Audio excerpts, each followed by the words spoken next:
feel you, Anjo, dahil ngayong araw, magniningning na ang isa na namang espesyal na docu-seryeng dito lang mapapanood sa Dapat Alam Mo. Ang docuseryeng kikilala sa mga Pilipinang waging-wagi ang ganda, Inside and Out. Dahil higit sa panlabas na ganda, ang pagiging reyna may mabigat na responsibilidad sa pagsusuot ng corona. Narito ang unang bahagi ng docu-seryeng Dapat Alam Mo. Sa larangan ng pagandahan, lahat pinaghahandaan. At sa oras na may laban ang pambato ng mga Pilipino, ang mundo tila humihinto. Pero ang pinagmamalaking mga kandidata, hindi biro ang sandata. Dahil sa haharaping kompetisyon, dala nila ang pangmalakasang misyon. Saan mang panig ng bansa, sila raw ang simbolo ng pag-asa. Dahil higit sa panlabas na ganda, ang pagiging reyna at pagsusuot ng korona.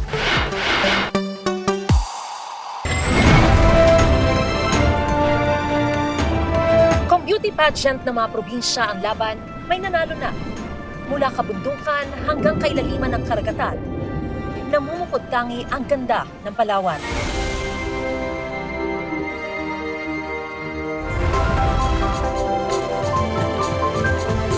Kaya di katakatakang sa Palawan nagmula ang ilang naggagandahang dilag na may K magsuot ng korona.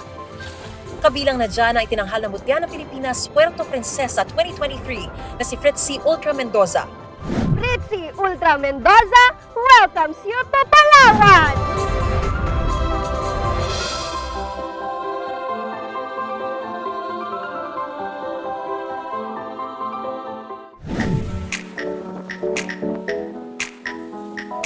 Bagito mang may tuturing ang 21 anyos na si Fritzy sa larangan ng beauty pageant pero wag agad ng title. Noong una, wala po talaga akong hilig sa pageantry dahil ako po ay isang late bloomer. Boyish po ako simula nung ako ay elementary hanggang sa ako ay nag-high school. Kaya laking gulat po ng mga teacher ko nung high school kasi nung high school pa lang ako, lagi nila akong sinasabihan na sumali ng pageant sa school pero lagi ko po silang tinatanggihan. Ngayon, biokonera ng maituturing si Fritzy. 8 beses na siyang sumabak sa iba't ibang beauty pageants. Nagsimula po ang pageant career ko nung ako ay senior high school, grade 11 student. May nag-recruit po sa akin na kabilang sa elitista circle of models.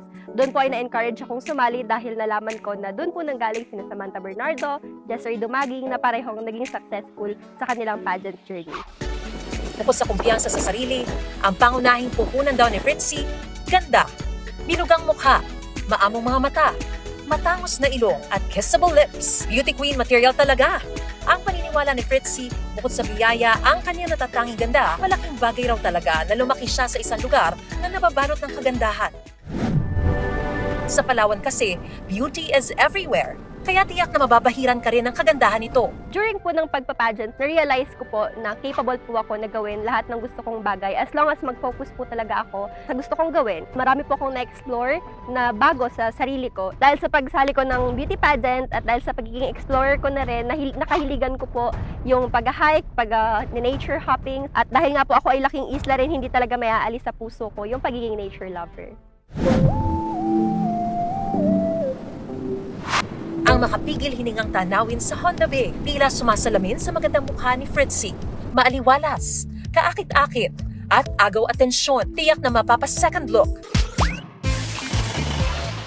Hello everyone! Ngayon po ay pupunta tayo sa Cowrie Island, isa sa pinakasikat na islands dito sa Puerto Princesa City. At dapat alam mo na kaya siya tinawag na Cowrie Island ay dahil sa cowrie shells na matatagpuan sa isla. Samahan niyo kami!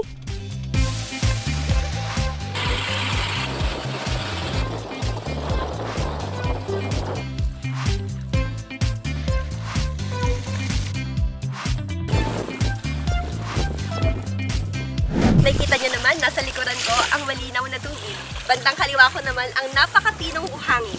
Payapa rin dito at maraming water activities na pwedeng gawin kagaya ng kayaking, snorkeling at marami pang iba.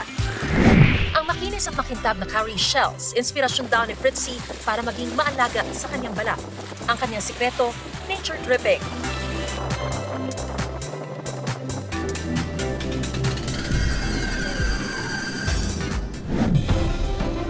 Bukod sa Puerto Princesa, may isa pang bayan sa Palawan na may natatanging ganda. Ang Taytay, ang Estrella del Norte ng Palawan. Pagkatapos ng Battle of Mactan, napunta sila sa Palawan. Isa to sa kanilang mga nadaanan na patakasan na palabas ng bansa noong panahon na yon. Pero dahil kulang sila sa mga kagamitan, problema sa kagutuman, napunta sila doon sa Palawan, sa Isla de Taytay noong panahon na yon, at tinawag nila itong Lupang Pangako. Bukod sa panlabas na itsura ng bayan ng Taytay, tulad din ni Fritzy, marami pa raw itong nakakubling ganda na naghihintay lang matuklasan ng karamihan.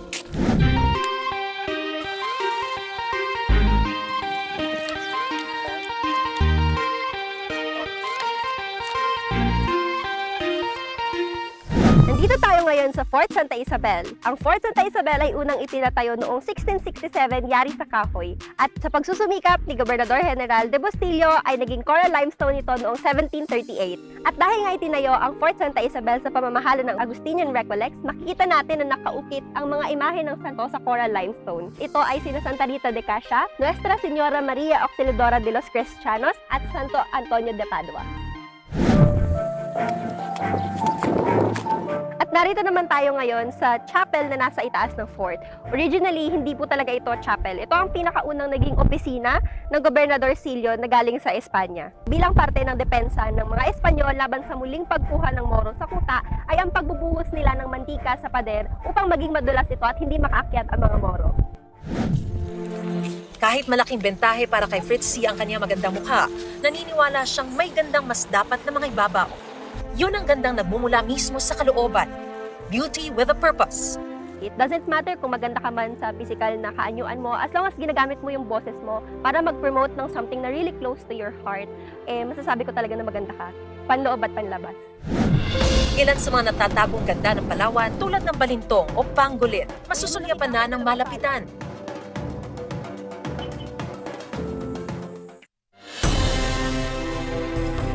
Serving with a purpose talaga ang kagandahan. Hindi lang basta aura-aura at parang nakakahawa ang ganda ng Palawan. Magagandang tanawin tapos beautiful faces ng mga taga roon. Pero kalma lang kasi pinapainit pa lang tayo ng ating espesyal na docuseryeng Corona. Abangan nyo ang susunod na bahagi kaya dyan lang kayo mga kapuso. Give you more. Yes, narito po ay kalawang bahagi ng docuseryeng Corona. Sa larangan ng pagandahan, lahat pinaghahandaan. At sa oras na may laban ang pambato ng mga Pilipino, ang mundo tila humihinto. Pero ang ipinagmamalaking mga kandidata, hindi biro ang sandata. Dahil sa haharaping kompetisyon, dala nila ang pangmalakasang misyon. Saan mang panig ng bansa, sila raw ang simbolo ng pag-asa. Dahil higit sa panlabas na ganda, ang pagiging reyna at pagsusuot ng korona.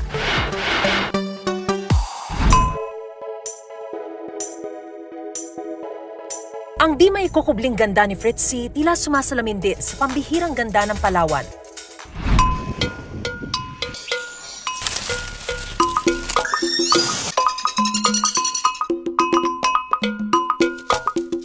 2023 ng tanghalin bilang mutya ng Pilipinas Puerto Princesa si Fritzy. Deserve ang korona. Aminado siyang ganda ang kanyang puhunan. Pero ang tunay na ganda raw, may malalim na pinaghuhugutan. Beauty with a purpose. Kaya para kay Fritzy, dapat gamitin ang aking kagandahan sa kapakanan ng ibang tao, maging ang ating kalikasan. Ang Lake Mangwao na kilala rin sa tawag na Lake Danao, ang nag-iisang natural freshwater lake sa Palawan. Sa lawa rin may mangilan-ngilang namamata ang pambihirang hayop kapag kumagat na ang dilim. Bagamat may 4 na paa, mabagal itong kumilos. May tila buntot na mahaba at puno ng malalaking kaliskis ang katawan. Ito ang balintong o pangolin. Endemic o sa Palawan lang matatagpuan. Pero swertihan na lang daw ngayon kung may mamataan pang balintong. Nanganganib na kasing maubos ang lahi ng hayop na ito. Habang nagkukwento ang bantay gubat na si Chito, mababakas sa kanyang tinig ang malaking pagsisisi at panghihinayang. 1980s na hanggang 90s. Mahirap ng buhay dito sa buong Ligdanao na to. Ang mga tao dito talaga kapit di sa patalim. Kaya yung may mag-offer dito sa amin na may namimili ng balinton, kinakagat po namin yon. Kasi ang isang piraso ng balinton, pag binalatan po namin, ang presyo po sa amin na 2 pesos and 50 centavos. Depende rin po sa sitwasyon. Kung minsan nakakauli ka ng 2, 3, 4 ang isang tao, ang isang mga aso. Sa dami ng mga ngaso dito noon, ang bilang ko hindi lang siguro 20 pirasong tao. Sa dami na yan, makahuli lang ng 2 pirasong balinton, sigurado pulpak na, ubos na ang balinton. Ang balat o kaliskis at mga buto kasi ng balintong ay ginagamit na sangkap sa gamot sa ilang bansa sa Asya. Sa tala ng IUCN Red List of Threatened Species, Critically Endangered o nanganganib ng maubos ang populasyon ng balintong. Para sa akin kasi noon walang halaga sa akin yung panggulin kasi hanap buhay yan eh. Pero ngayon, nung sa pag-aaral namin, sa mga seminar training na nadaanan namin, nakita ko talaga, ang panggulin talaga hindi na dapat huliin o kaya katayin. Minsan lang mga anak niya sa 1 taon yan, parang tao rin yan eh. Hirap pa rin palakihin yung mga anak niya, nakakabit sa likod nila. Kung mahuli na ang nanay, pati ang anak mahuli rin dahil magkadikit yan. Kaya labis ang panlulumo ni Fritzy nang malaman ng masaklap na kinahantungan ng mga balintong dahil sa balat nito. Tahanan din daw ang Lake Danao na nasa mahigit 100 uri ng ibon. Kabilang ng endemic species na Palawan Blue Flycatcher at Palawan Hornbill. Hi, Kuya Rak! Hello. So, si Kuya Rocky po ay nakatrabaho ko dati sa tourism office, pero nung mga panahon po na yun, hindi pa siya bird watcher. Kailan ka lang nag-start maging bird watcher, Kuya? 2023, last year po. Gano'n niyo po kadalas ginagawa yung bird watching? Sa akin po, pag hindi po busy, araw-araw po. Araw-araw? Tuwing umaga ng 6 a.m. Ito po yung area na maraming ibon na makikita. Tapos ito pong gamit na sa harapan natin. Ito po ba ay sarili ninyong gamit? Ito po ay galing po ng tourism office. Pinahiram po sa akin para po gamitin ko sa bird watching. Sa tulong ng binocular, spotting scope at laser pointer, higit na makikita raw ang ganda ng mga buhay ilang. Siya po yung Great Slaty Woodpecker. Ilang ganito naman yung makikita dito, Kuya? Common po dito, marami po yan sila dito. Pati patterns ng puno talagang kitang-kita. Talaga namang nag-enjoy ako bilang first time ko tong ginawa at sobrang ganda ng mga ibon na nakita natin. Patunay lang ito na sobrang yaman ng Lake Mangao, hindi lamang sa lamang dagat, kundi pati na rin sa mga ibon. Maraming salamat, Kuya Rocky, sa pagsama sa akin ngayong araw para mag-bird watching. Bilang isang beauty queen, makatutulong daw si Fritzy sa pagtuturo ng pangangalaga sa ating kalikasan. Talagang napalapit po ito sa puso ko dahil nakita ko ang pagpupursigi ng mga tao na mahalin ang kanilang kapaligiran. Pero may corona man o wala, responsibilidad nating lahat ang pangangalaga sa lahat ng buhay sa ating paligid. Ilang pang beauty secret ni Queen Fritzy sa tulong ng kalikasan, marireveal na